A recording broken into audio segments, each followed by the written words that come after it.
Yeah, why do we keep sticking our nets all the way down there? Like, the ocean is the scariest atmosphere ever. Like, scarier than space. There, I said it. Number 5, wolverine fish. Hugh Jackman, if you're watching this and you like scary stuff, this first one's for you, my dude.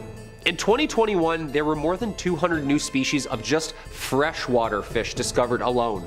Just freshwater. Hopefully ancistrus wolverine. Okay, that's a pretty badass name. And a badass looking fish. There's no way in hell I'm taking that thing off of a hook with my hands. Are you kidding me? And you wouldn't want to either, because these fishes have strong lateral curved spikes called endontus tucked underneath their gills, which at any time they can extend and jab at their prey with these spiky prong-like claws, hence the name. For those of you who don't know Wolverine, he's an X-Men with claws. It kind of goes hand in hand here, you know?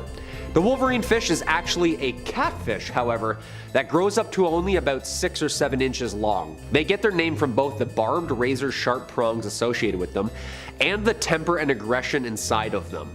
Yeah, so like full-blown Wolverine-style anger. Luckily for us, they live in between rocks found so far in the Brazilian river of Rio Xingu in the lower Amazon that I don't think you're gonna swim into any one of these soon. I feel like that's where the scariest fish are, the Amazon. Also, kind of confusing biologists, so many species and names alike but not alike. Catfish, wolf fish, half wolf, half man, X-Men fish. Like every day there's a new fish. Wolverine fish are only herbivores and graze on algae and detritus tucked away deep under rocks, so the likelihood of you just like stepping on one of these are pretty low.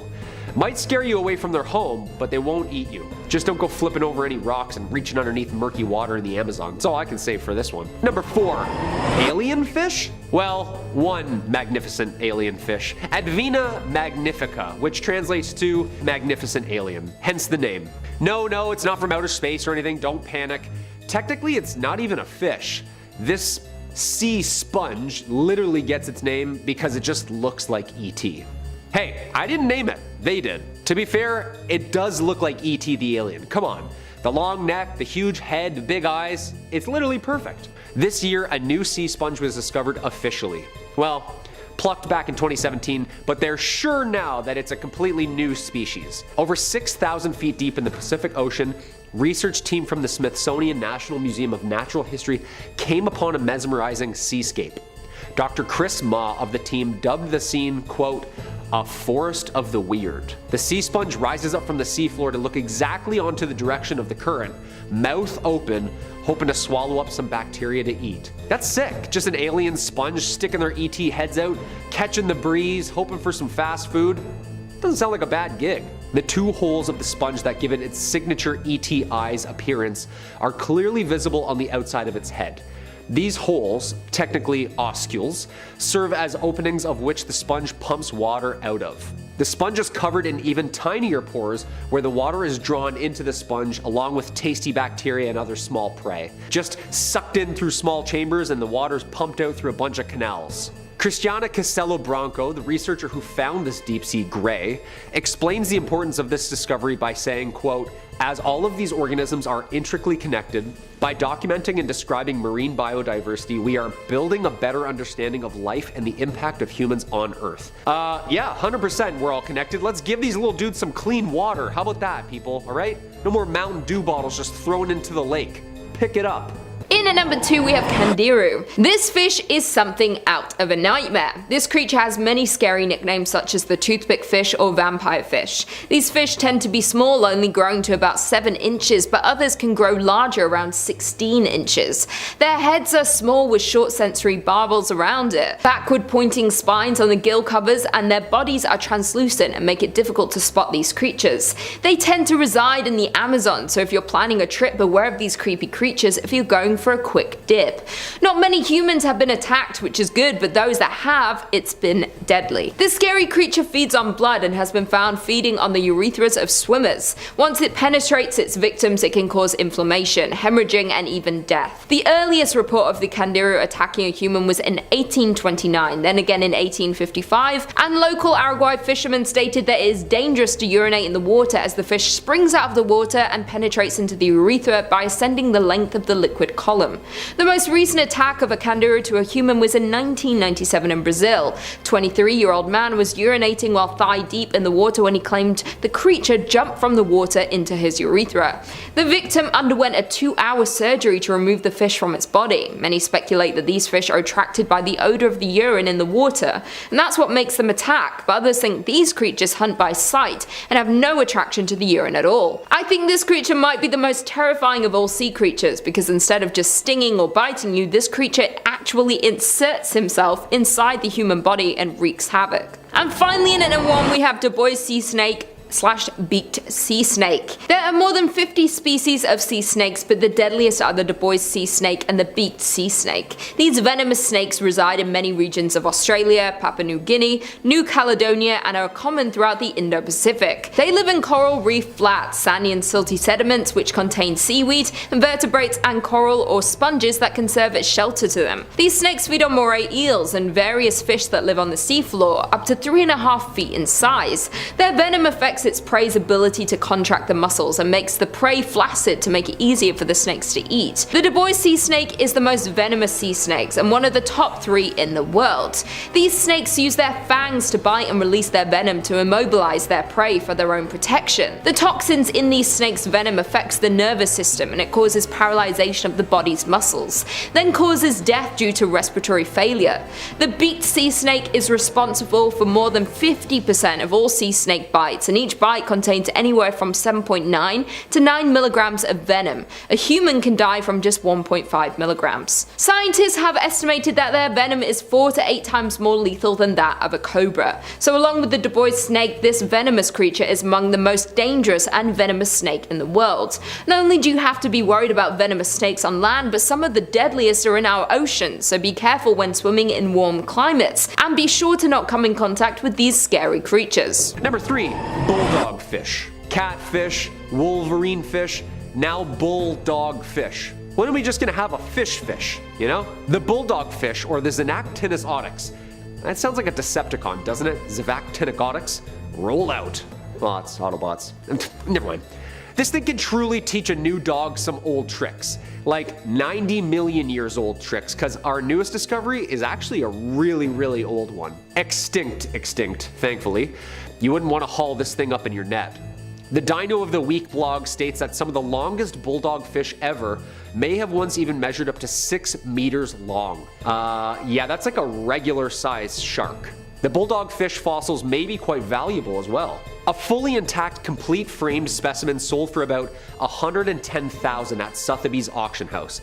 Is this the reason fish and chips are so expensive nowadays? Like, what's going on here? This scary dude roamed the warm, shallow waters of the Western Interior Seaway that split America in 2 halves during the Upper Cretaceous period. Distinguished by their heavy, bony skull and armed to the tooth with teeth like a nightmare, last year, Andy Moore, a local fisherman, made a discovery while taking part in a fishing competition in Nebraska. When he brought his kayak over to free his line, he first thought that it was a skeleton of something that had recently died, so he just returned back to his tournament. He contacted the sheriff's department after the tournament, worried, and they got back to him saying it was his lucky day. Dude, imagine just reeling in a 90 million year old fish during a fishing tournament.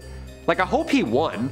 That's definitely first place, isn't it? Oh, Andy? Oh yeah, caught a 90 millioner, yeah. Number 2, the barrel eye fish. Tubular eyes, bro. No, seriously, your tubular eyes actually are very rare and also significantly puzzling. Say hello to the barrel eye fish, or the Macropina microstoma from the Opisthoproctus species, meaning backwards in Greek, to signify their uniquely designed flipped up eyes luminously inside, alive in their head, or backwards. Generally directed upwards and back to detect the silhouettes of both predator and prey, although they can move their eyes back to forward. Basically, they have a sunroof above their head that they can look up from inside their own head. Hey, that's pretty tubular, bruh. They can be found deep in tropical waters in the twilight zone, between 600 and 800 meters down. There are fish that gaze upwards through their transparent heads with eyes like mesmerizing emerald orbs. These domes are huge spherical lenses that sit on a pair of long silvery eye tubes, hence its common name. The barrel eye fish has a green tint over their eyes, which even acts as kind of like a sunglasses to help them track down prey in any sort of lighting. There is literally nowhere to hide, even for a bioluminescent fish. Barrel eyes are one step ahead the entire time. After years of only seeing dead, net-caught specimens, in 2021, Bruce Robinson with the Monterey Bay Aquarium Research Institute in California and their high-def cameras finally got a pretty good look at these dudes using remotely operated vehicles. Dude, these are apparently really rare. Side note, is this how fish are evolving? Like their heads are becoming see-through all of a sudden? Because this is terrifying. Like imagine a shark with a sunroof. Number 1, the snapping shrimp.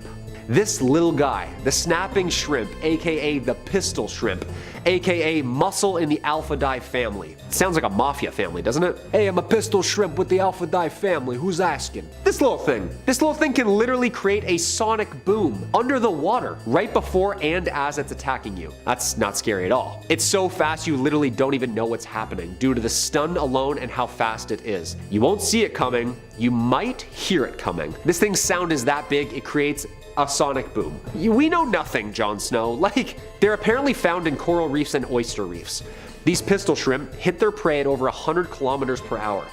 In doing so, a large air bubble is created, and because this Mike Tyson shrimp is so quick with the jab, the following pop is around 200 decibels. It has a punching hand and a claw hand, like a jab and a cross. The sound stuns their prey first and resembles sticks breaking or cracking of a knuckle under the water. But don't panic, not in any lakes or freshwater, they live in tropical seas. They're usually muddy green or orange in color, usually only about that big. Scientists found that actual light is produced when the bubble pops due to the high temperature and pressure under the water. They're the only ones so far that can do this. I mean, this is pretty sick. And also pretty terrifying. The knowledge that fish are starting to learn how to flashbang other fish like they're clearing a room in Call of Duty, dude, that's where I draw the line. I'm not going swimming anymore at all. Coming in at number 5, we have the striped surgeon fish. This fish is beautiful to look at, but beware to never cross paths with this creature. This species reaches about 38 centimeters in length and weighs only a little over a pound. Much of the body has black edged blue and yellow stripes, and the top of its head is striped with yellow. These fish have sharp forward-pointing spikes on its spine and are extremely poisonous and are often referred to as knives. Along with the scary nicknames this creature has, it actually gets its name surgeon because of its sharp, angular, scalpel-like tail, and is sharp enough to easily cut you. These fish are very territorial, with a large male defending a feeding territory and a harem of females. The adults may also school, and they gather during spawning. The fish eats mostly crustaceans and algae. It's so aggressive that it might try and corner or bully members of its own species to get the best resources. Not only are they aggressive with their own species, but they display the same behavior to fish outside of their species. The surgeon fish is a fast swimmer that can swim up to 25 miles per hour and can live up to a whopping 20 years. These scary creatures dwell in the shallow parts of the ocean where the reef crests are located and often found in tropical oceans like the Indo-Pacific Ocean and Northern Great Barrier Reef. So if you're going to be swimming in the tropical oceans on vacation, be very careful of this creature.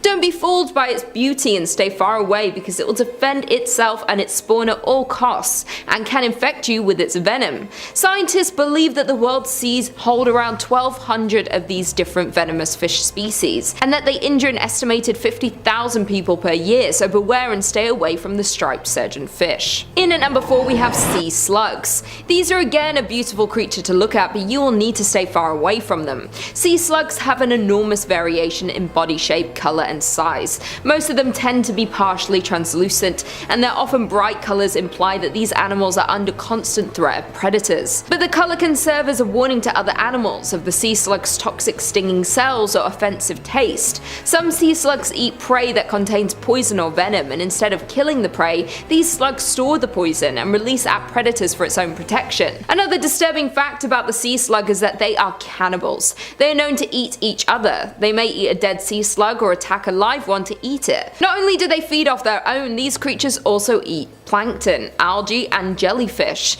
These animals also have both male and female sex organs, and they can lay mass amounts of eggs, sometimes up to 1 million eggs, and these deadly creatures can live up to 4 years. Sea hares, which is a common name for a large group of herbivores, sea slugs, and the largest of the sea hares is the California black sea hare, which are naturally toxic, and they can eject a foul ink or secrete a vicious slime to deter predators. One type of sea slug in particular, the grey-side gilled sea slug, has been often linked to canine deaths, and beachgoers are warned to keep their children and pets close by to avoid accidental ingestion or contact. There are so many types of sea slugs, and most of them are extremely dangerous, so if you see a pretty looking glob near the shore or while swimming, avoid it at all costs. In at number 3 we have the pufferfish. There are more than 120 different species of pufferfish worldwide and are mostly found in tropical and subtropical ocean waters.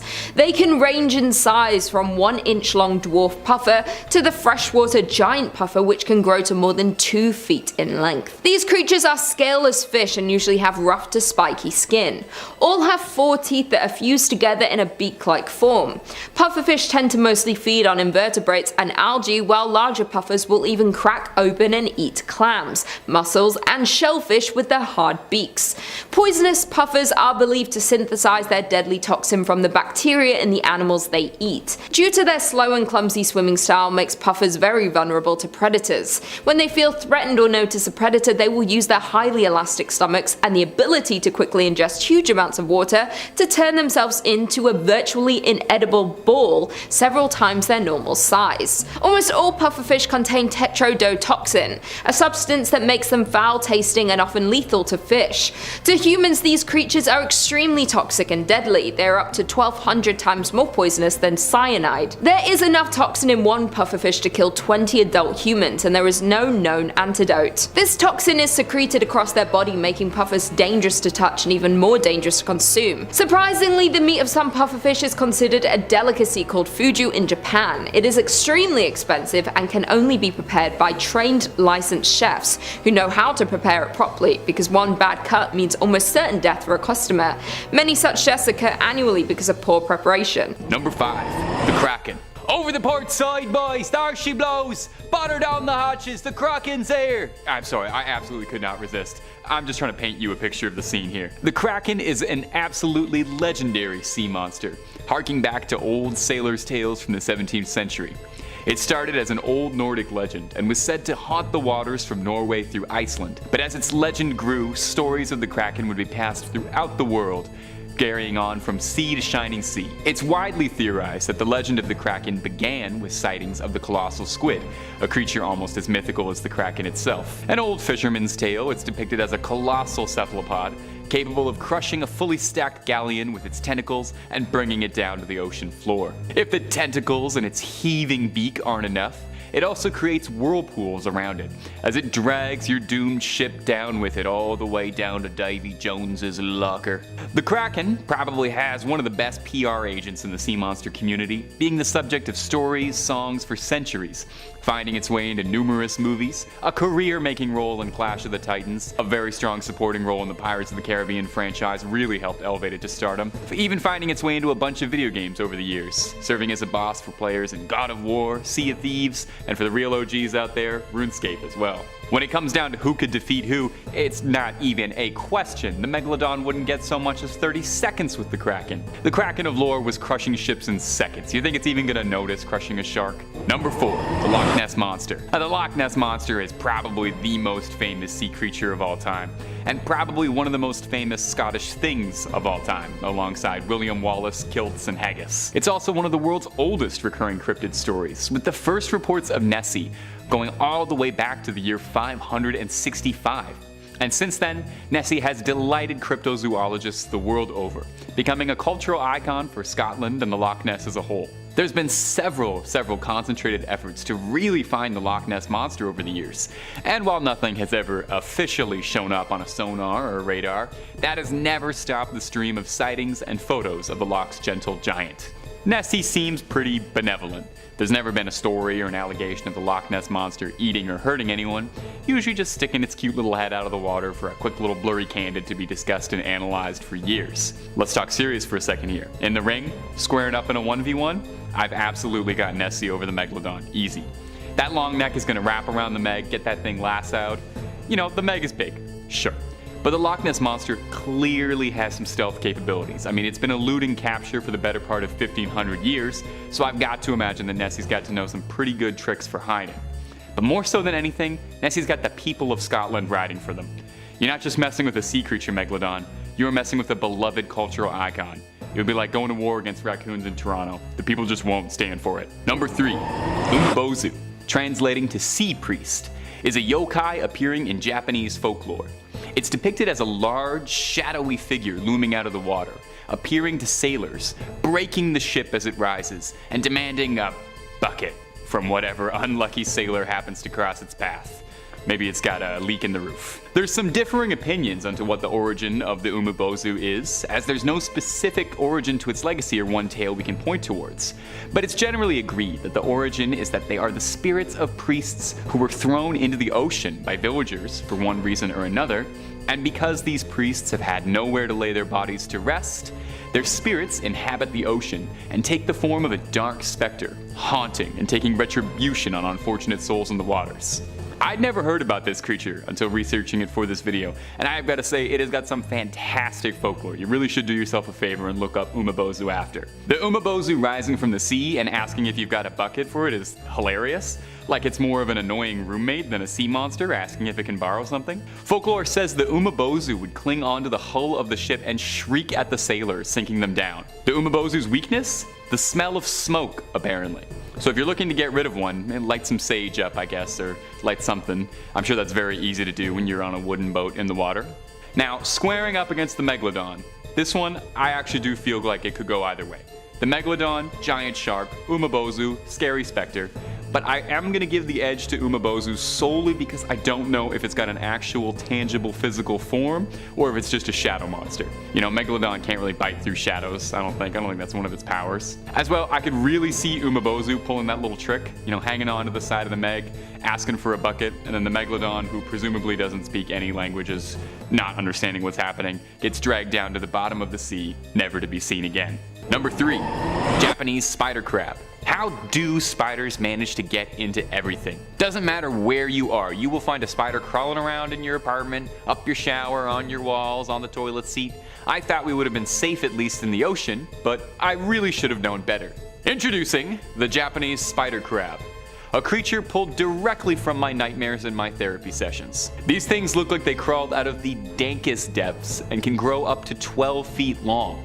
They can grow up to be 40 pounds, and if somehow one of its many legs gets severed, they can just regrow those no problem when they molt next. They're not just one of the longest crabs in the world, they also have possibly the longest lifespan of any crab, with a spider crab living to up to 100 years old. You're telling me there's a crabby longlegs walking around out there who was born in the 20s, still kicking about on the ocean floor, moving his little bowler hat, spinning his little crabby cane? Now, a little bit of cursory digging taught me 2 things about the spider crab to put my fears on ice. Apparently, these monsters, despite their outward appearance, are completely benevolent and are more content to scavenge around the ocean floor looking for scraps than they are ever likely to interact with a human, and are actually considered to be quite lazy by crab standards. Apparently, they taste amazing and are considered a delicacy in some parts of Japan. I know for me, a key part of exposure therapy and getting over any of my fears is to eat my fears slathered in a buttery reduction,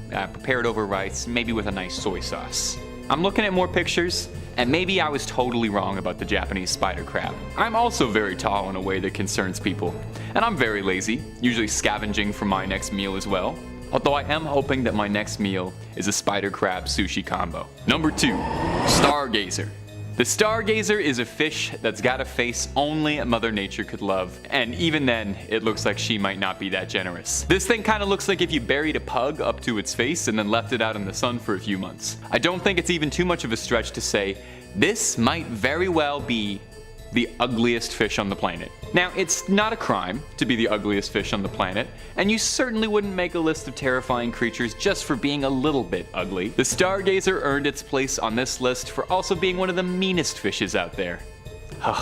It's always the ones you least expect. The stargazer has defensive capabilities that make it sound a lot more like it's a Pokemon than a fish. These things will bury themselves in the ocean floor, turning themselves into a little trap and then using their massive mouths as a vacuum and sucking their unsuspecting prey right up. And if that wasn't enough of an evolutionary selling point for you, the stargazer also has electric organs at the top of it, which transmit electric shocks to predators.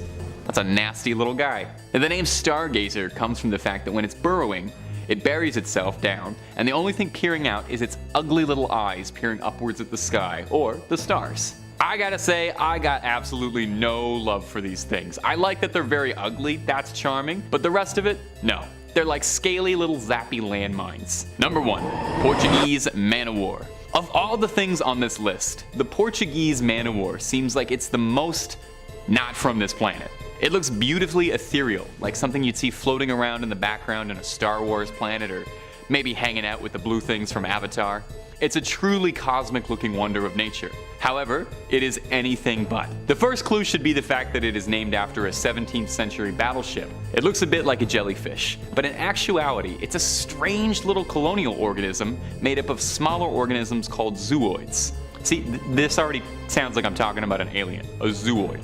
You gonna look me in the eyes and tell me a zooid is real? This thing actually isn't even an animal per se, but 3 organisms in a trench coat trying to sneak into the movies. The main zooid is a gas-filled translucent sac, which coincidentally is what my 10th grade gym teacher used to call me to motivate me to run around the track faster. The gas-filled sac allows the colony to float.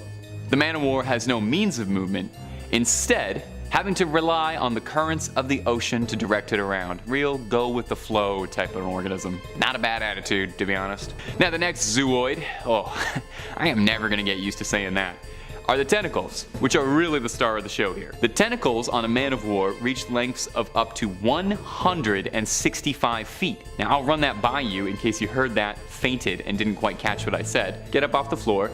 Their tentacles can get up to 165 feet long. That's really long. The tentacles, which mind you, carry a sting like a jellyfish's. It's been known to cause paralysis, is enough to kill a fish, and has been on some occasions enough to be lethal to humans. One Redditor recounts a painful story of a vacation to Cuba, strolling a beach and seeing what they thought was a plastic bag floating in the water. They then went to pick it up, and as they described, the next thing I knew, I woke up in the hospital in a vinegar bath with a morphine drip, a team of doctors extracting the tentacles that were stuck into my hand. That's enough to keep me away from the water for a bit and maybe prevent myself from ever doing a good deed, try to pick up some litter. I feel like even the Megalodon might want to be careful around this strange monster. Number 2. Scylla and Charybdis. Scylla and Charybdis are sort of like a wrestling tag team duo as far as mythical sea monsters go. They worked in tandem, hounding opposite sides of a narrow strait of water, and famously clashed with the Argo Odysseus, made famous in Homer's Odyssey. The first beast, Scylla, was described to be a dragon-like creature, having 12 feet, 6 long necks, and atop each neck was a head full of razor-sharp teeth. Sailors unlucky enough to pass through Scylla's territory were swooped from their vessel and swallowed whole before they'd even know what would happen. That doesn't sound so bad, all in an instant. There's some speculation that perhaps the original Scylla was a very dramatized account of sailing through an underwater reef, which would definitely provide some explanation as to why a writhing mass of limbs and teeth would be shredding through a ship's hull. But Scylla is only one half of this dynamic duo, the Robin to Batman, and the other half is Charybdis. Charybdis is a little harder to describe as it has no agreed appearance. In the original myth, the Odyssey, Charybdis presents itself as a whirlpool, savagely swirling around, creating the tides and pulling passing ships into their doom. Maybe it's just a little camera shy and it lets its more handsome sibling take a lot of the front-facing business. However, of the two, it could be argued that Charybdis was the more dangerous of the two, as during the Odyssey, Odysseus chose to sail his ship closer to Scylla than Charybdis, figuring that it was wiser to lose 6 men to lose the entire ship. Very wise guy. Now, the Megalodon. Drop out of this one before you even try. A one-on-one is one thing, but a duo battle against a whirlpool and a 6-headed dragon? Save yourself the embarrassment and just clock out and go home. Number 1. Jormungandr. Jormungandr is another old Nordic sea legend, also known as the Midgard serpent or the world serpent, and is a serpent so large that its tail would surround the circumference of the earth and all its oceans and loop back around onto itself inside its mouth, creating an Ouroboros. This impressive girth is where the creature gets its name, World Serpent. Jormungandr's also had a bit of a star-studded run in pop culture, appearing in Marvel Comics and most recently the new God of War, based around Nordic legends. Jormungandr is fairly central to Nordic mythology, as it was said that when the creature would stop biting its own tail and release it from its jaws, it would be one of the signs of Ragnarok, and the creature would thrash its tail, and the seas would rise up and flood Midgard, the Nordic term for their realm. There are several notable myths detailing Thor's many encounters with Jormungandr, and his various attempts to overpower the beast and to slay the mighty serpent, although as the myths go, he was never quite successful. Good for me, because I actually don't think I would do too great in Ragnarok. I'm really not much of a fighter, and I don't think I would do well wrestling any Vikings. It's said that when Ragnarok occurs, Thor will slay the mighty serpent, only to find himself defeated by poison from the creature himself. All of this to say is that as far as sea monsters go, there could not possibly be anyone more powerful in lore than Jormungandr. All this beast has to do to initiate the end of the world is to take its tail out of its mouth. The Megalodon wouldn't be able to challenge this thing. It would literally be over before it began. The Jormungandr opens its mouth to start the duel, and that's it. It's done. Not only is the Megalodon done, but everything's done. Seas flooding, fires raining down from the heavens. How could there possibly be a more powerful sea monster than this? Unless they update the Nordic myths at all, I doubt anything will ever top the legend of the Jormungandr. Number 5. Goblin Shark. Under the sea is where nature starts to really let its creative juices flow. It's just an abstract world of tentacles, feelers, and razor-sharp teeth down there, like a Jackson Pollock, but for things that'll bite you. I know that little crab said it's better down where it's wetter, but I just don't know if I agree if things like the goblin shark are swimming around freely. I know that sounds kind of like I have a strong opinion about these things, and I do. The goblin shark is probably one of the scariest looking living creatures on the planet. The translucent skin really isn't helping matters. I mean, seriously. Google, try and find a cute photo of one of these things, even a little baby. Every single picture of it makes it look like something H.R. Giger would look at and think, maybe tone it down a bit. The goblin shark gets its name from its grotesque appearance. Sorry to all our goblin shark viewers, it's nothing personal. Its elongated nose and its unique unhinged jaws full of nail-like teeth. That nose isn't just for show either. It actually serves as a little prey detector for the goblin shark. The nose is filled with electroreceptors that allow it to pick up tiny electric fields of prey. It sneaks around the seabed using that little food finder to sniff out its next meal. Electrically charged tracking sharks with monstrous teeth. Wasn't that literally a joke in one of the Austin Powers movies? Goblin sharks actually can't even close their mouths fully, with their teeth always being visible, just to let you know what they're packing. I think as a general rule of thumb, you should stay away from any creature scientifically named after a goblin. That's advice that has done me well, that's advice that has served Spider-Man well, and I am passing that on to you. Having a good time so far? It would really make my day if you tossed a little old subscribe our way. Number 4, the Pacific Black Dragon. Now, this is an entry I could probably include solely on a name basis. You wouldn't even need to see a picture of it, and you just trust that the Pacific Black Dragon is a scary looking fish. However, I'm a visual learner, and you're watching a YouTube video, so we're going to include several pictures of one of Mother Nature's most precious little abhorrent monstrosities. Take a look at this thing. You would be forgiven for thinking that this thing popped out of that one guy's chest in Alien, because it looks way more like a chest burster than it does a fish. And for those keeping track at home, that's my second reference to the 1979 sci-fi classic, and it probably won't be the last in this video. This angry little noodle, occasionally referred to as the Black Sea Dragon, gets its name from the fact that its skin absorbs 99.95% of the light in its habitat, which happens to be anywhere from 1,600,000 feet to 6,000 feet below the depths. Meaning this thing is dark. It hides in plain sight in the pitch black water, letting the bait hanging from its chin attract prey. Smaller fish swim up to what they think is something appetizing, and then the last thing they ever see is two beady little glowing eyes and then nothing. While this little fish is one of the smallest monsters on our list, I don't trust a fish that learned how to fish. There's something traitorous about that behavior. And honestly, maybe it's shallow, but I just can't move on from how truly horrifying this thing looks. I'm vapid, I can admit that. And I would love to see the Megalodon snarf this thing up.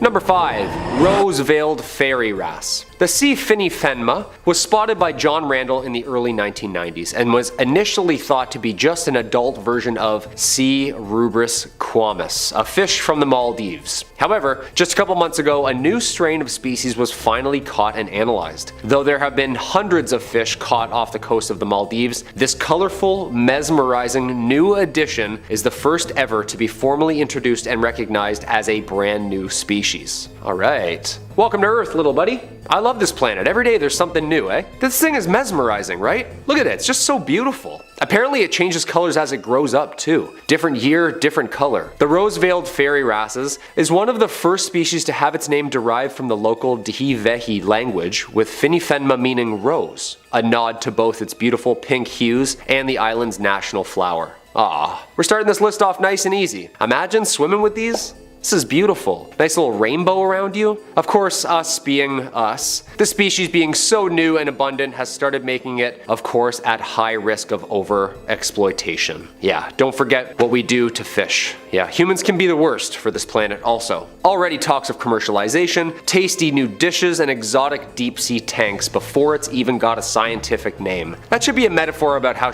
we are, you know? Something so new and precious and we're already craving over it. The beauty of nature, I guess. The discovery is part of the California Academies of Science Hope for Reefs initiative started in 2016 by a team of marine biologists and deep-sea divers. It was created to explore, explain, and sustain the world's coral reefs by making fundamental breakthroughs in coral reef biology. That's awesome, dude. Okay, so there's like some pure people still out there trying to help. That's beautiful. Alright, one for humanity. Okay, we're trying here. Number 4, the blanket octopus. The blanket octopus gets its name from its female counterpart, the very rarely seen and supersized female blanket octopus. She has a long fleshy cape that wraps around her tentacles. This cape makes the octopus appear larger and more intimidating to predators. Though the female blanket octopus is already large, growing to around 2.5 meters in length, the males only grow up to about 1 inch, weighing in at a monstrous 1 pound. Alright. The caped female growing upwards of 40% bigger in mass and size. 40% his size. Okay, this species is much more interesting now. 40 times bigger than its counterpart? Just a little guy, you know? You got this, little man. That's like us dating a sperm whale. How does he not get lost in that big cape? Hey, soulmates are soulmates, right? In fact, the blanket octopus exhibit one of the most extreme sexual size dimorphisms known in any of the animal kingdoms. That's a really cool fact. Unique love, you know? That's like Donkey and Dragon from Shrek. But on a bleaker note, unfortunately scientists don't think that they live very long. Sad, I know. Like many other octopuses, they are short-lived at approximately 1 to 2 years for females and 3 to 4 years as males. The tiny male drifts through the ocean seeking a mate while protecting their precious reproductive arm tucked away in a sac between their mouth and eye. Males die soon after they mate, while females will continue to live and grow for many months and years longer than the males, spawning around 100,000 eggs which are carried by her under her arms. Blanket octopuses can be found in both tropical and subtropical waters. They apparently are reported to feed on seafloor mollusks and small fishes. It's not fish, eh? Yeah, it's fishes. Yeah, I never knew that. It's fishes. I like that. Blanket octopuses are also immune to venom, like from the Portuguese man of war, the huge jellyfish. Female blankets actually rip their limbs off and use them as weapons. They use the tentacles of jellyfish to sting other predators for both offense and defense. This is like my new favorite animal. These should be called Joan of Arcs, because that's like the energy I'm getting here. When threatened, the female unfurls her large net-like membranes that spread out like Batman's cape, making her instantly 3 times the size of an already 12-foot body. Gentle giant or limb ripper-offer? You tell me. Number 3 on this list is the proboscis worm. I don't care what anyone says, this has to be a monster. Just based on literally how freaking gross it is, it needs to be qualified as a monster. This species is also known as ribbon worms, and there are actually a ton of ribbon worms in the world. The ones I'm talking about reside deep at the bottom of the ocean. These ones usually grow to be bigger than the other ones in the world. The Smithsonian Magazine says the largest species of ribbon worm is the bootlace worm, which can be found writhing among rocks in the waters of the North Sea. Not only is it the largest nemertean, but it may also be the longest animal on the planet. Uncertainty remains because these stretchy worms are difficult to accurately measure, but they have been found at lengths of over 30 meters and are believed to even grow as long as 60 meters longer than the blue whale. Despite their length, they are less than an inch around. Now, these creatures don't have any natural predators, and let me tell you why. Because they look disgusting. Like, let me ask you guys, would you want to eat that? I would straight up need to be starving, and there would literally need to be nothing edible left on the planet other than this thing before I decide to take a bite. It literally looks like a large intestine that just slithers across the bottom of the ocean. Shockingly enough, this is a real thing though, and you can find it chilling in deep waters. Number 2 on this list is zombie worms. We aren't quite done with the worm talk yet, guys, because now we have got to look at zombie worms. Zombies are a pretty terrifying monster, so are these just like them? The Smithsonian says zombie worms don't crave brains, instead they seek bones.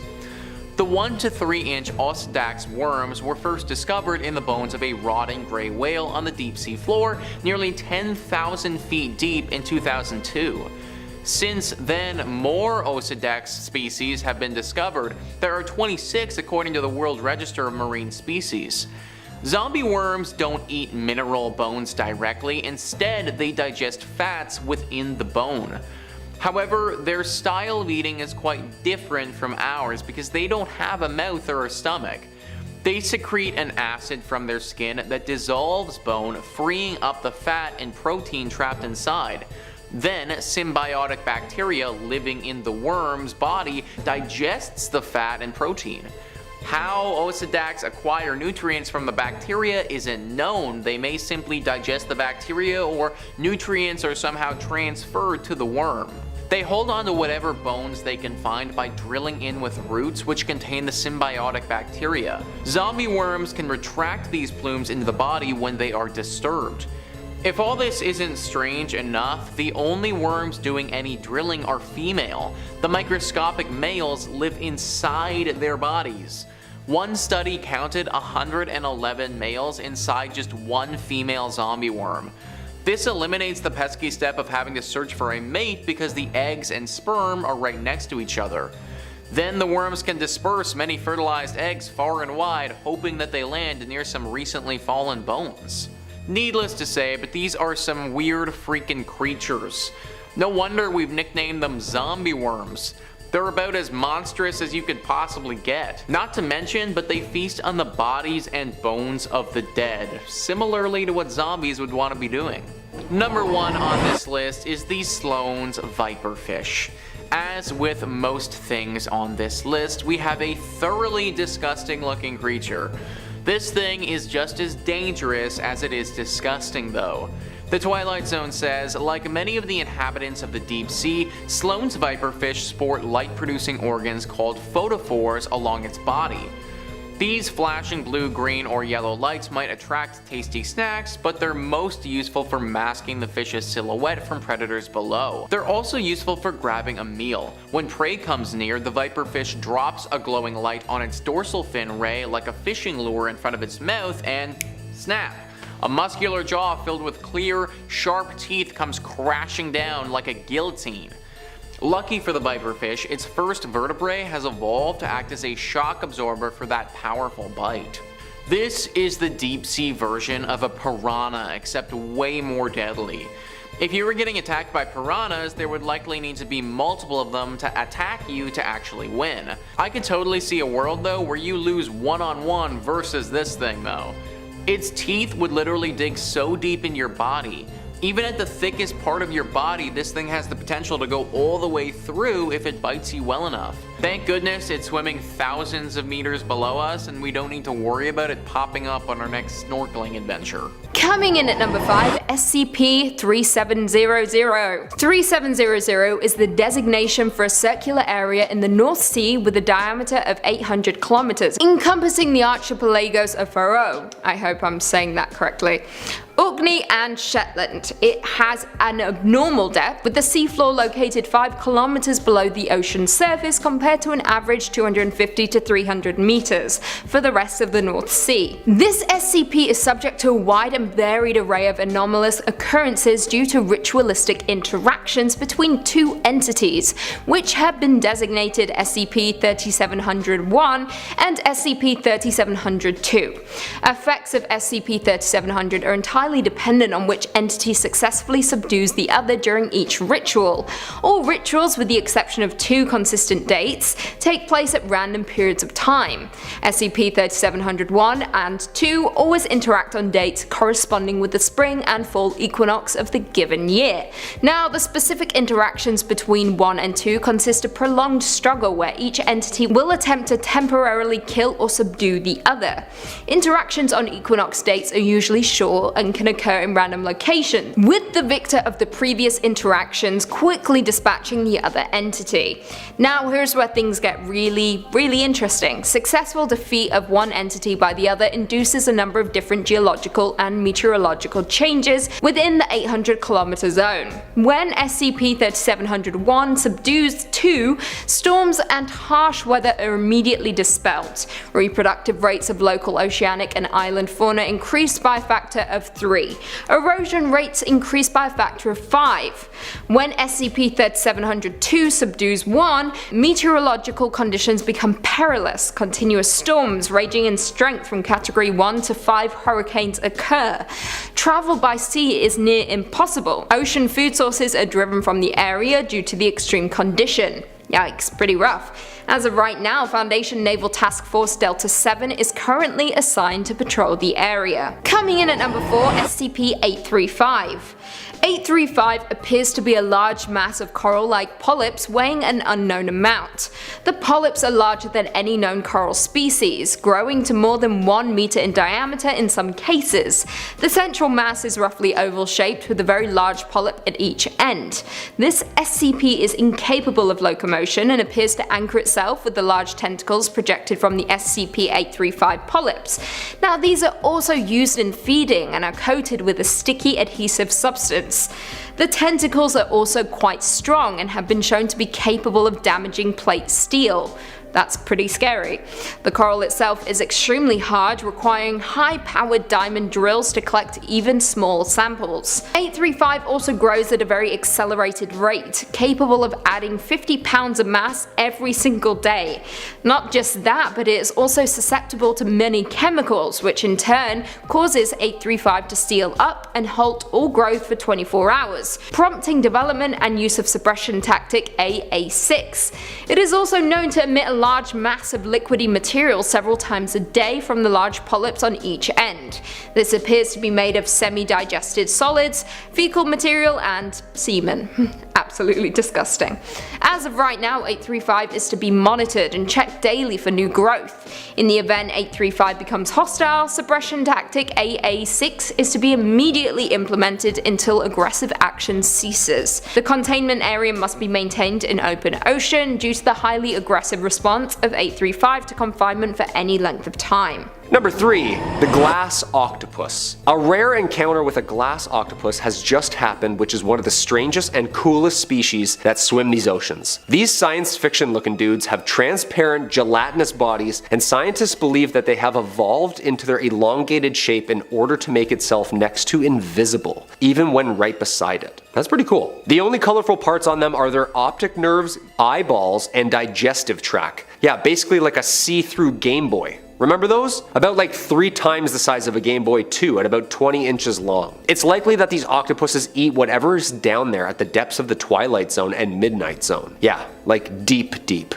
And cold. Footage of the glass octopus is super new, and before this expedition, scientists had almost no documentation of the animal in the wild. That means they've mostly had to learn about it just by studying remains found in the guts of other predators. But now, thanks to the Schmidt Ocean Institute armed with close-range high-def videos and pictures, scientists and biologists are now able to learn a little bit more about this mysterious ghostly creature. Quote, "The ocean holds wonders and promises we haven't even imagined, much less discovered." Wendy Schmidt, co-founder of Schmidt Ocean Institute. Thanks to a recent expedition in the US Pacific remote islands, the Schmidts led a 34-day trip that brought scientists together from all around the world to document deep-sea creatures on deep seamounts. See, this is what I'm talking about. All the while using a remote-controlled vehicle named Sebastian. I love it. I get it, Little Mermaid, I got you. Scientists observed not one but 2 octopuses, adding further to more knowledge and behavior of this elusive species. The glass octopus is considered one of the least studied cephalopods in our ocean. I'm excited. Let's go 2022. So far so good. Great year for fishes. Number 2, the colossal squid. Sometimes called the Antarctic squid or giant cranch squid, or famously known as the Kraken. It's believed to be the largest squid species ever. It's the only member of the Mesonychothelius genus and is only known from a handful of sightings throughout history. Ah yes, the old sea captain's log, huh? The species is confirmed to reach a mass of at least 1,500 pounds, making it the largest known invertebrate on the planet. Biggest one so far is 20 meters. That's like the pitcher's mound to home plate. Yeah. This thing is massive. Though the species has similar anatomy to other squids, it's the only member to display hooks on its arms and tentacles. Okay, that's a little scary. It lives in the Antarctic and is found at depths of the twilight zone, like 2,000 meters down. Little is actually known about the creature, what it eats, and what it does all the way down there. Scientists say it's bioluminescence as well, which attracts prey. Look, if this thing was flying instead of swimming, just 1 atmosphere difference, I'm just gonna say it, this thing would be an alien. You know what I mean? I said it. I mean, no wonder it's got a reputation for swallowing up ships by pirates. The first specimens were spotted in 1925, but in the early 2000s, fishermen got lucky and they pulled up the largest colossal squid ever found. It's now on display at the Museum of New Zealand. Kinda sad that when we see these beautiful things, the first thing we think is to yank them out of the water. I like the underwater cameras and free divers Blue Planet style, just swimming down there with krakens. Okay, maybe not. Yank it up, boys.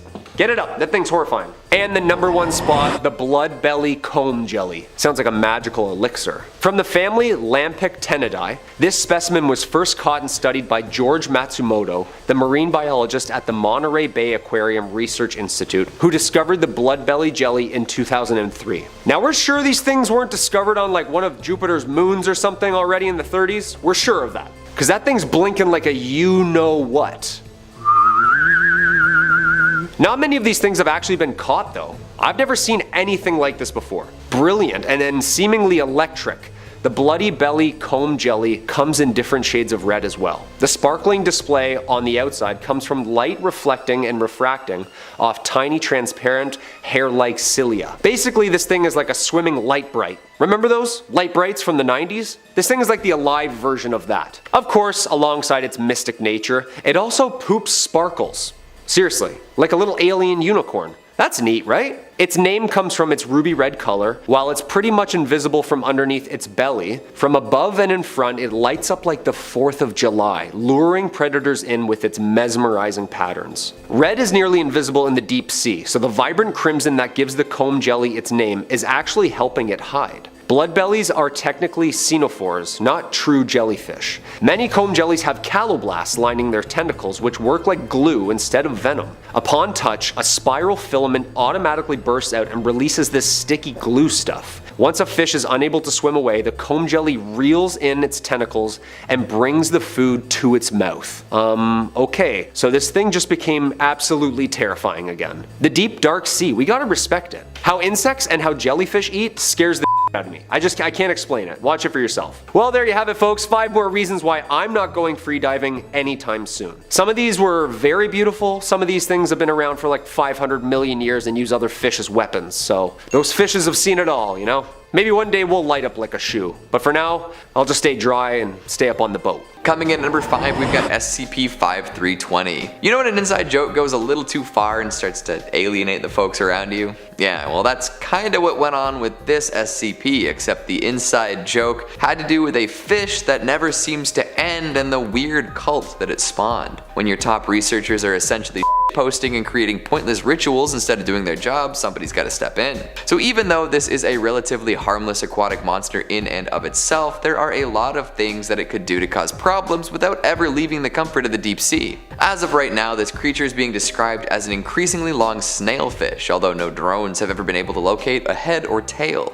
It's just all middle. The longer you look at it though, the worse things get. I'm talking about developing new obsessions and being more superstitious than ever. All because of an extra long fish, or as the folks associated with the Church of the Fish that just goes on forever like to call it, our merciful and long Lord, or its glorious infinitude, hail its everlasting fish body. Additional side effects of viewing SCP-5320 include a heightened awareness of the passage of time, increased interest in ceiling tile number, and increased use of the phrase long boy in casual conversation, even when referring to things that are neither long nor a boy. Personnel monitoring SCP-5320 have reported feeling an unusual amount of excitement upon seeing one of SCP-5320's occasionally visible fins, as well as a compulsion to loudly cheer. This odd behavior concerning those who were all for the fish raised some red flags with the higher ups of the Foundation. They launched an investigation to see if anything info-hazardous was actually going on, and the results are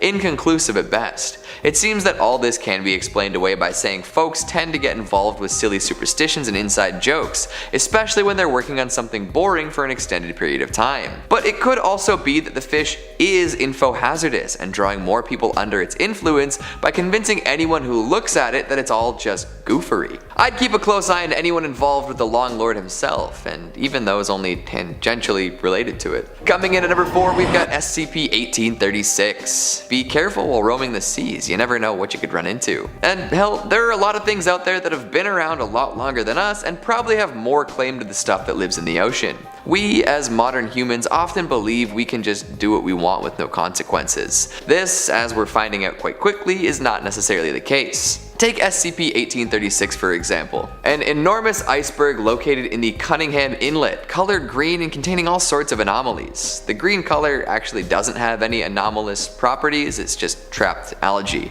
But the rest of the stuff I mentioned, you better watch out. So there are two parts to note here. A mass of long extinct toothed cetaceans and a humanoid figure that hangs out in an open living room style cavern within the iceberg. Basically a bunch of dinosaur style dolphin ancestors and a goddess with super long hair. If you get sensed by the creatures of SCP-1836 and you are hunting or fishing in the area, they're coming to get ya.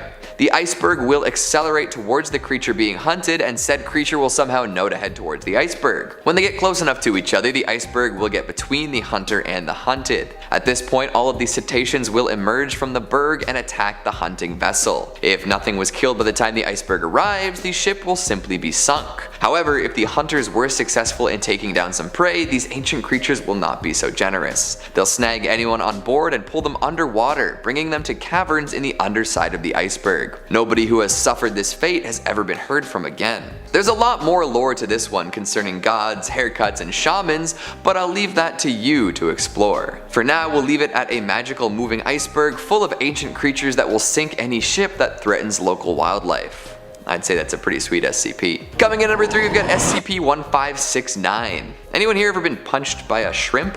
No? Well, thank your lucky stars, because that is the last thing you want. Especially when it's a massive, weirdly modified peacock mantis shrimp meant exclusively for punching extremely hard. I'm sure you've heard of a peacock mantis shrimp before. They're famous for being able to absolutely annihilate stuff in front of them with extremely fast punches. If you put a regular one in an aquarium, there's a good chance that it will smash the glass by displacing water in such a way that it creates like a shockwave. But when you get one as large as 1569, you better believe it can cause a whole lot more damage. The big shrimp is 1 meter tall, 2 meters wide, and 9 meters long, and get this, its punch can strike with a force of up to 51,000 newtons. That would just vaporize someone, and imagine the shockwave. At first it appeared that this odd underwater entity had the intelligence of an average dog, and was content to just hang out with people. Sure, it would go and absolutely pulverize some underwater prey from time to time, but other than that it just seemed like an extra powerful version of a creature that already existed. However, one day something weird happened. The shrimp went dormant and opened up like a living mech,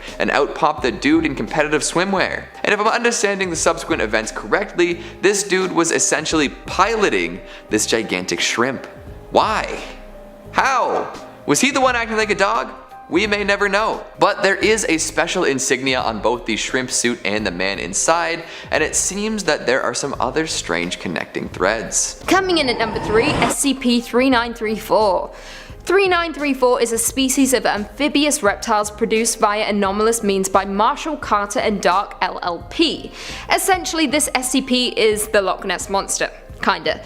Instances of 3934, classified as Plesiosaurus pygmaeus, grow to only just over half the size of other plesiosaurs, with adult males average 1.9 meters in length and adult females averaging 1.7 meters. These specimens are omnivorous and subsist on a diet of fish and aquatic flora. Now, 3934 were originally created in the early 20th century by MC&D with the intent to sell instances as exotic pets or aquarium denizens. MC&D capitalized on the legend's popularity to sell specimens to numerous wealthy individuals of noble or industrial background in both Europe and the United States. Between 1935 and present, an estimated 1200 to 1400 SCP-3934 instances have been created and sold. They are said to be highly social animals, both with members of their own species and with humans. Now, although they are generally friendly, abandoned instances of 3934 often react with uncharacteristic violence towards humans and other mammals. As of right now, a pod of 59 SCP-3934 instances is currently contained within Site-220's Parazoology Reserve. Coming in at 2, SCP-2846. SCP-2846 is a massive aquatic octopoid entity, currently estimated to be at least 955 to 990 meters in length. It collectively refers to a set of phenomenon occurring within the Gulf Atlantic region of the Atlantic Ocean. This entity is known to appear from deep water during storms within the Gulf Atlantic region and attack civilian vessels, specifically cruise liners or merchant ships. Now, 2846A's attacks are sporadic and often occur quickly and without prior warning. Foundation assets in the region have utilized United States Navy deep-sea radar wells to more accurately detect the appearance of SCP-2846A, though this has only provided on average an additional 5 minutes of preparation. Now, SCP-2846B is a large seafaring vessel that appears during A's appearance events. This vessel, which appears to be Pennsylvania-class super dreadnought battleship, also appears from deep water before surfacing at the location of an SCP-2846A appearance event. A is believed to be an entity that has existed for potentially thousands of years, although information confirming this is scarce. Mobile Task Force Tau QQ on board the SCP's Nikolai are to maintain a perimeter around active 2846 activation areas. In the event of an SCP-2846A appearance event, MTF-T11 is to utilize the Kensington Berrymen high-power transmitting device to communicate with SCP-2846B, and then to maintain contact with B throughout the engagement. And finally, coming in at number 1, SCP-1451. 1451 is a set of metal statues, 26 in total, which are individually referred to as SCP-1451 1 through 26, which all appear to be of children with heights ranging from 1.32 meters to 1.43 meters. 1451 can be in 3 distinct states of motion, referred to as Class 1 to 3 scenarios. During a Class 1 scenario, no movement is detected. This state is the most ideal for containment. During both Class 1 and Class 2 scenarios, SCP-1451 are standing in a circle, each one grasping the hands of the statues adjacent to them and facing outwards. During a Class 2 scenario, 1451 will animate slightly, shifting themselves with the apparent goal of counterclockwise locomotion. The hands on SCP-1451 will also raise and lower slightly during these moments. Bubbles can also be seen emanating from the mouths as well. Now, this state must be closely monitored as it can very quickly transition into Class 3 scenario. When a solid object with a mass greater than 40 g enters the center of the circle, 1451 will animate and attempt to destroy said object. This is Class 3. 1451 has shown remarkable strength and agility in the past, though the extent of these qualities has not been found. As of right now, 1451 is contained in Area 15 and is surrounded by a sphere of wire mesh to ensure that no large objects can enter the containment, aka humans who could potentially meet their end. Access is denied to all persons attempting to enter regardless of rank. Number 5. The frilled shark. Chlamydoslacus angeneus and Chlamydoslacus africana, or better known as the frilled shark and the frilled South African shark, are the 2 extinct species of shark that swam our oceans. Thank gosh. Well, actually, still kinda do. The frilled shark is considered a living fossil, not just its age and time spent surfing the coast, due to its primitive eel-like physical trait, the brown color, the jaws, 8-foot body, and the way its fins, spine, and head move under the water are common in ancient serpents and water creatures. So this thing is like an eel-serpent-shark hybrid. Yeah. Little jarring, commonly referred to simply as the frilled shark because of its 6 pairs of gill slits at its throat. It swims amongst the Atlantic and the Pacific Oceans, usually in deep, dark, murky waters of the outer continental shelf and upper continental slope. These deep dive sharks usually live and sleep near the ocean floor. Okay, that's a good sign, of course. They live on a diet of cephalopods, smaller sharks, and even swim to the surface at night to feed what's floating atop on the surface. When hunting, the frilled shark moves like an eel, bending and slithering to swallow prey with its long and flexible jaws, which are equipped with 300 rows of recurved, needle-like teeth. So am I just gonna snorkel into one of these things any day now? Well, good thing is they're really hard to find. Like, really hard. Usually caught by accident in commercial fishing nets, usually at depths anywhere between 50 and 1,000 meters. So unless you're free diving at night, you should be okay. Yeah, they like it deep and dark. I'd say these things are already scarier than the Meg. It's like a shark but an eel-snake hybrid with a shark head and shark-size teeth. That sounds a bit scarier. Well, I mean the Meg preferred warmer, shallower waters, so maybe this one's a tie. I don't know who's snorkeling 2 miles deep, but it's certainly not me, okay? In my opinion, I'd take a large great white over this dinosaur-looking thing slithering after me any day. Number 4, the fang-toothed fish. Ah yes, the Anoplogaster cornuta, or commonly known as the fang-tooth.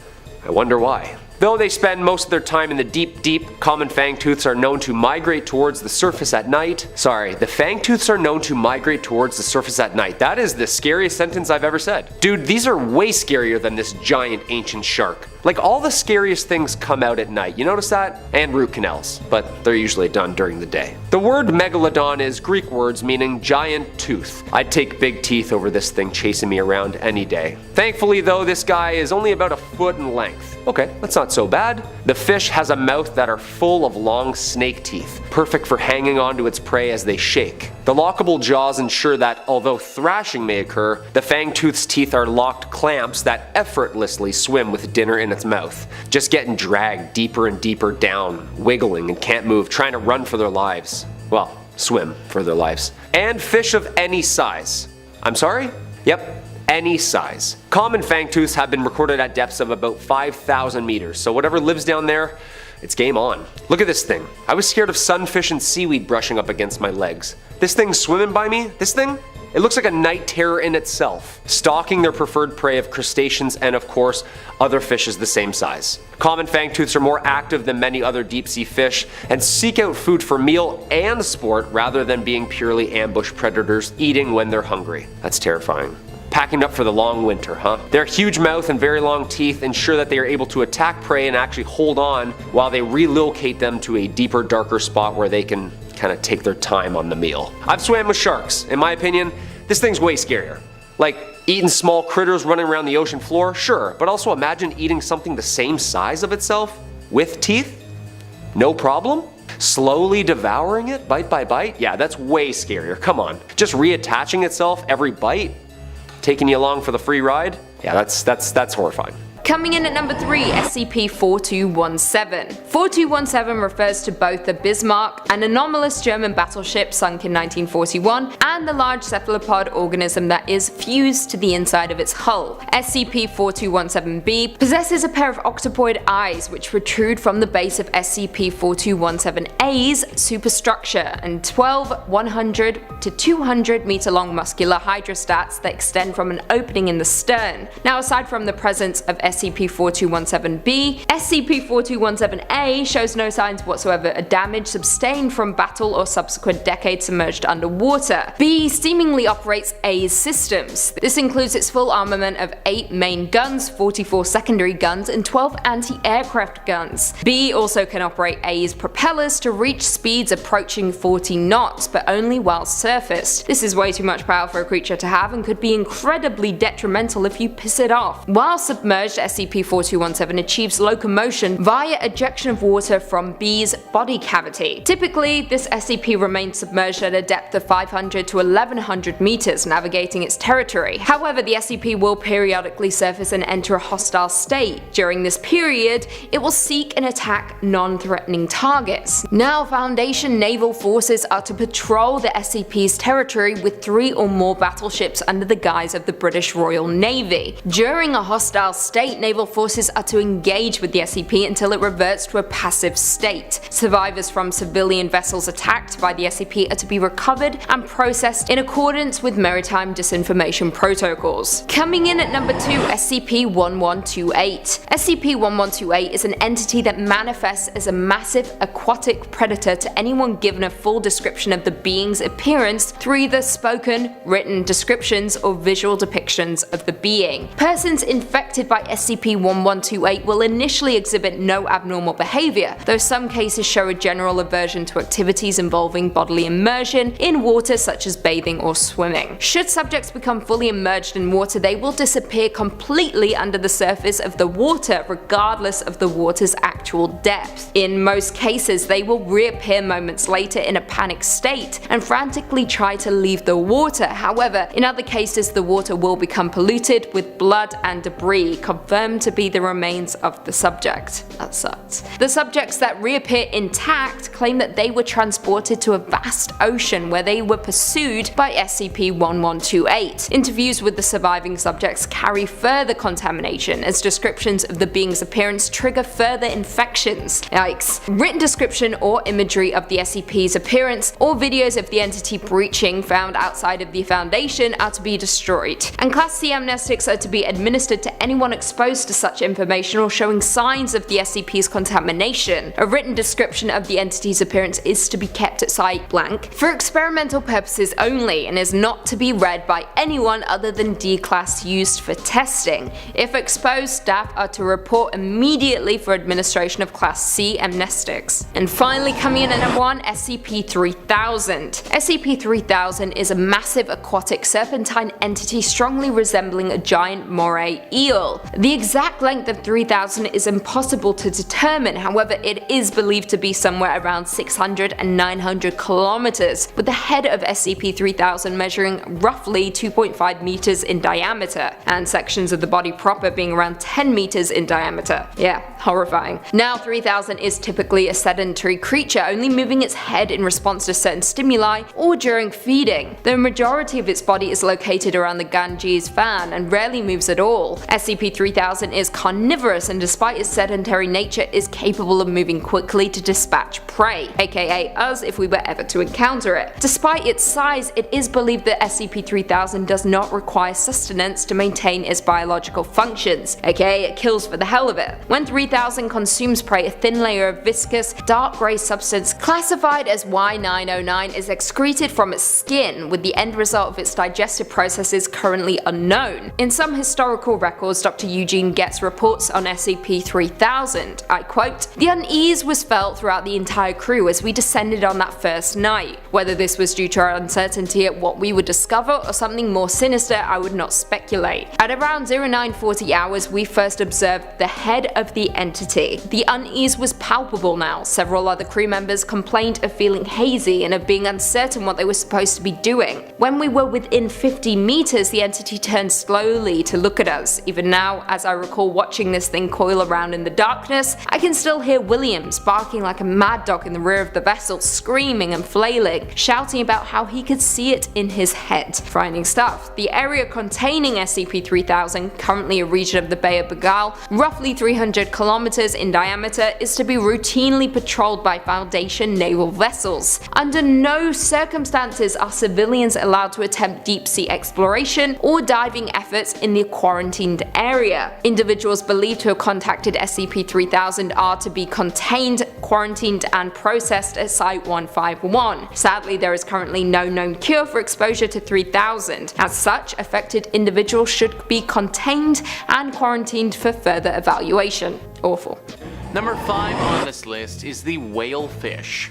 This fish is like a legendary Pokemon when it comes to how rare it is. Live Science says the Monterey Bay Aquarium Research Institute released footage in August showing a bright orange female whalefish around 6,600 feet deep offshore of Monterey Bay, California. Very little is known about this bizarre fish because of the three drastically different appearances of the juveniles, which are called tape tails, males, which are called big nose fish, and females, which are called whalefish. The three forms look so different that scientists originally thought that they were three different species. This shape-shifting transformation from juvenile to mature females is believed to be one of the most extreme among vertebrates. Whalefish have rarely been seen alive in the deep, so many mysteries remain regarding these remarkable fish. The Monterey Bay Aquarium Research Institute tweeted, "Let's pull up this image from the Smithsonian that really shows off exactly how weird this fish is." So here we have the three fish, and you can see exactly how different they all are. The Smithsonian says there are other examples of males and females with very different shapes and of animals changing from one shape to another as they grow older. But this is one of the most amazing examples of sexual dimorphism combined with metamorphosis ever found among vertebrates. So we are talking literally about a super rare, shape-shifting fish that in my opinion looks creepy as all holy hell. I'd say that you can find this beast at the bottom of the ocean, but odds are you won't ever even run into it because of how rare it is. We've been exploring the bottom of our oceans for quite some time now, and we are only just starting to learn a little bit about this fish. In all honesty, we really have no idea about it though. Whatever it is or whatever it does, one thing is pretty clear to me though. It's creepy looking, it lives at the bottom of the ocean, and I don't like it. Number 4 on this list is the goblin shark. This fish has got to be at the top of everyone's lists when it comes to the grossest looking creatures in the world. National Geographic says, swishing through the deep sea, a goblin shark notices a small, yummy looking squid. The animal inches towards its prey. But as the fish closes in, the snack starts to dart away. So the shark thrusts its jaw 3 inches out of its mouth. The jaw is connected to 3-inch long flaps of skin that can unfold from its snout. The predator then grabs the squid in its teeth. After scarfing down the meal, the shark fits its jaw back into its mouth and swims off. That's right guys, a goblin shark's top and bottom teeth are attached to ligaments or bands of skin tissue tucked into its mouth. When prey is just out of reach, the shark extends the elastic tissue out of the mouth to nab the grub. This allows the animal to chow down on snacks such as teleost fish and squid. It also makes the shark one jaw-dropping fish. These disgusting looking creatures like to live right at the bottom of the ocean and are native to the oceans around Japan. There are also some of them off of South Africa and in the ocean water surrounding Portugal. They can grow to be 12 feet long and weigh almost 500 pounds. These aren't monsters, but they may as well be. A 500-pound beast with a detachable jaw that looks like a goblin just chilling at the deepest, darkest part of the ocean. I truly cannot think of a whole lot of creatures I would rather run into than this freaking thing. And number 3, the big fin squid. Of the genus Magnapinidae family, the big fin squid, or as I like to call it, this ocean alien with shoulders, belongs to a group of rarely seen cephalopods with a distinctive morphology, meaning they're really weird. And rare. Magnapini meaning big fin, of course. The first record of us catching and looking at this family comes from a specimen talismani caught off the Azores in 1907. This was our first look at this bizarre fish, but due to the damaged nature of the find, little information could be extracted and was classified just as a squid. The problem is when you pull these things out of its atmosphere, it just looks like a piece of wet crinoline dress all of a sudden. Don't get the whole terrifying effect, you know? In 1956, a similar squid was caught in the South Atlantic, but during the 80s, 2 specimens were found in the Atlantic, then 3 more were found in the Pacific, and eventually the creatures found a place amongst the books as its own species, entering the family Magnapinidae. Squids. Okay, so it's not actually a squid, but loosely related. Like a third cousin of maybe alien origin. This thing looks like it crashed here on an asteroid, I'm just gonna say it, doesn't it? Like there's only 12 of these, not many. The arms and tentacles are the same length. The appendages are also huge and held perpendicular to the body, creating the appearance of a illusion of arms and elbows, giving its trademark alien figure. Most remarkable is the length of the elastic tentacles, which has been estimated around 20 to 30 times its mass and length. Deep sea video evidence puts the total length of the largest specimens at 10 meters long. Yeah, that's 2 trucks. Close-ups of the body and head show us that the fins are extremely large, being proportionately nearly as big as those of a big fin squid. Hence, the comparison. While they do appear similar, no specimens or samples of the adults have been taken out of the water yet, leaving their exact identity, bodily functions, and internal organs a mystery.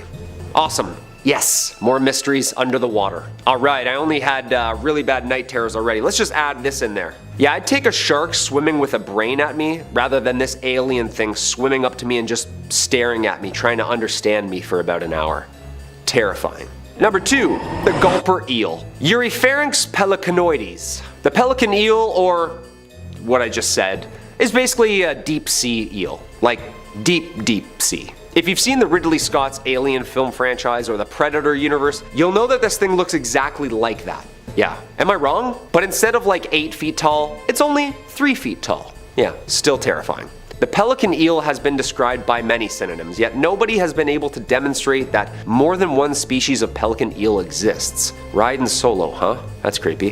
One of a kind kinda deal. It's also commonly known as the gulper eel, or umbrella mouth gulper eel, due to its terrifying size and function of its mouth. The mouth and jaws resemble a pelican's gulp, hence the name. The morphology of the pelican eel can be difficult to describe because they're so fragile and oddly shaped that they become damaged when they're pulled out of the deep sea's immense pressure. We can't just swim all the way down there and take pictures, you know? The pelican eel's most notable feature, its mouth, which is much larger than its body, like 5 times the size. The mouth is loosely hinged and can be opened wide enough to swallow a fish 3 times its size. This thing has like a lower mandible of a python, just like unhinging it before dinner. The lower jaw is hinged at the base of the head with no body mass behind it, making the head look abysmally huge. It's basically a swimming mouth with a spine, tail, and I think a brain? Yeah, we don't really know yet. With dot-sized eyes, yeah. It usually is always moving too, rarely stationary. It hunts in some sort of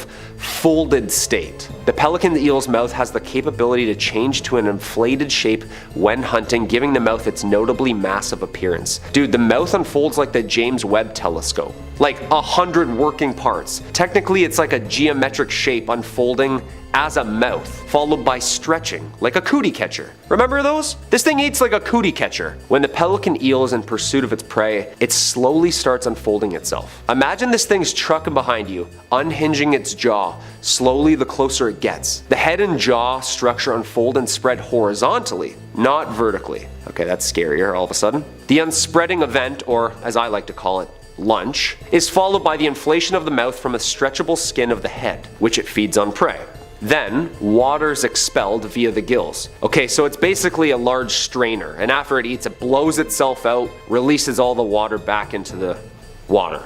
Just wrings itself out. Come on, this thing is horrifying. Thank gosh it only eats crustaceans and creepy little crawlies on the bottom seafloor. And number 1, the phantom jellyfish. Stygiomedusa gigantea. I love that word. Commonly known as the giant phantom jellyfish, is a part of the monotypic genus of deep sea jellyfish. Stygiomedusa. With only around 110 sightings in 110 years, it's a jellyfish that is rarely seen. Well, I guess like once a year. I don't know, I'm not really good at math. Believed to be widespread throughout the world, it thrives in all oceans and seas, with the exception of the Arctic Ocean. Yeah, little too cold for it. The Monterey Bay Aquarium remotely operated underwater vehicles have only sighted the beast 27 times in 27 years. Dude, what's with all the matching numbers? Is this CIA run? A study conducted by the Journal of the Marine Biological Association of the UK revealed info regarding the species and had this to say. The Gigantea is thought to be one of the largest invertebrate predators on this planet. One more time, please. The largest predator. It is commonly found in the ocean's midnight zone, reaching depths of about 7,000 meters. Deepest human free dive is about 300 meters. Okay. Yeah, we're good. Unless you have a wide lung span. The largest predators in the deep sea, the giant phantom jellyfish's typical prey consists of plankton and small fish. The S. gigantea tends to be dominant in locations with a low productivity system, meaning it deters other predators of fish. Like, it likes it quiet. A shy eater, I'd say. However, when this thing is hungry, it battles squids, eels, and even whales. Okay, never mind. Just when I thought this thing was really cute, it fights off whales for food. The first specimen, weighing in at 100 pounds, was collected in 1899, but it wasn't recognized as its own species until 1959. Imagine this thing chasing you and catching you, tangling you in like 100 feet of netting tentacles so it can just eat you slowly. Does this thing have a consciousness? Like, you can kind of tell if a shark is swimming near or close to you or what it's kind of feeling. This thing just slowly, softly swimming towards you before it ingests you? Way scarier. Like, I'm convinced these landed here. The oceans are way scarier than things on land. We haven't even started to uncover the whole ecosystem yet. Coming in at number 5, SCP-054-FR. 054-FR is a phenomenon occurring in some waves off the western coasts as well as some eastern coasts. It is characterized by the physical transformation of effective waves to resemble the jaws of a great white shark. This SCP is capable of remaining unnoticed until it is almost too late to act. It is capable of forming on waves at least 4 meters tall, but the maximum height of which it can reach is unknown. Effective waves are capable of rolling at 3 times the speed of non-effective waves if a non-aquatic animal of a human being is situated between SCP-054 and the closest coast. Appearances of this SCP are growing considerably if the previously evoked individuals are situated at a distance of at least 250 meters from the coast, whether they are swimmers, divers, or aquatic vehicles of moderate size, with the most common victims having been surfers. Injuries caused by SCP-054 are similar to that which could be accomplished by a great white shark, but with the pressure being directly proportional to the height of the effective wave. Injuries in 68% of cases occur during the collapse of the wave over the victim. Reported injuries have been as simple as a removed limb to total disappearance of the victim. The only method of avoiding injury is to dive under the wave before impact. An exclusion zone has been established around all shorelines where an occurrence of SCP-054-FR have been observed. Only personnel with a clearance level of 3 or higher may enter the containment zones, and only for experimental purposes. Access is forbidden to any and all civilians under the pretext of conducting research on a population of marine animals. Sneaky stuff. This is why I don't go in the ocean, ever. There's something lurking. Coming in at number 4, SCP-3389. SCP-3389 is a man-made lake located in the northeastern United States near the town of blank, Pennsylvania. Any human being entering SCP-3389 will, after a variable amount of time, not exceeding 10 minutes, be pulled beneath the surface of the water regardless of the depth at which they were standing. A few minutes after being submerged, a statue of the subject's exact likeness will rise from the water in their place. These statues are unremarkable beyond their anomalous origin, consisting of a synthetic resin and concrete mixture and giving color by standard household latex paint. Upon discovery by the Foundation, there were at least 47 of these statues scattered around the lake, all in various states of decay. 13 currently remain, including that of a Dr. Blank. It is currently unknown how many instances are present prior to containment. Speaking of containment, all building, private and public land in a 10-kilometer radius around SCP-3389 have been purchased by the Foundation and designated Provisional Site 91. All roads and pedestrian pathways leading to the SCP are to be cordoned off and maintain a patrol of armed guards. An electrified chain link fence topped with barbed wire has been erected in the immediate vicinity surrounding 3389. 8 guard towers, each occupied by no less than 2 armed Foundation personnel and equipped with security cameras, have been erected to watch over the SCP at all times. Back to the statue though, if any instances of the statue's collapse, personnel stationed in the surrounding guard towers are to terminate any emerging statues instantly. No entities emerging from the lake are to reach beyond the chain link fence. If any personnel are apprehended by an instance of SCP-3389, every attempt is to be made to terminate them before they can be pulled into the water. Coming in at number 2, we've got SCP-2770. No good deed goes unpunished, am I right? And this is especially true when you're out on the high seas and come across what appears to be a stranded man on an inflatable life raft. Most folks would head right over to help the poor castaway, right? But did any of them stop and think about why he might be out there in the first place? Oh boy. 2770 is a strange phenomenon where vessels spot what appear to be a poor unfortunate soul floating along on a yellow dinghy. It will appear and attempt to flag down manned vessels nearby, seemingly looking for rescue. If the vessel it targets does indeed come over to pick him up, it will initiate what's known as a boarding event. This is when an anomalous submarine will surface nearby and open its hatch. Once this hatch is open, it's game over. The rescuing vessel, along with the dude in the raft, will be pulled underwater at speeds upwards of 200 miles per hour, never to be seen again. Well, the castaway will appear again, but the other vessel? It's done. There doesn't seem to be a limit on the size of things that can get yanked underwater by this anomaly, and it has been seen pulling truly enormous ships to their doom. One time, the Foundation even scooped the stranded man up in a helicopter and brought him back to HQ away from any large source of water. They thought they were so clever until they remembered the water table. The Foundation site he was brought to is no longer in operation. And finally, at number 1, we've got SCP-169, the Leviathan. There's nothing quite like this in the sea, so you'd better watch out. Sailors and mariners have been talking about this creature for centuries. It's the stuff of legends. What else could inspire awe at such a level and survive for ages and ages? At this point, the Foundation really has nothing they can do about it, so they just try and keep the legends, well, legendary. It measures somewhere between 2,000 and 8,000 square kilometers and moves quite slowly under the water. Because it's so huge, there isn't really anything anyone can do about it. No structures can be built to contain it, and no weapons can be engineered to destroy it. Any satellite images of it shifting are to be destroyed. So sleep easy with the knowledge that it's been around longer than pretty much anything else on the surface of the planet and likely isn't going anywhere soon.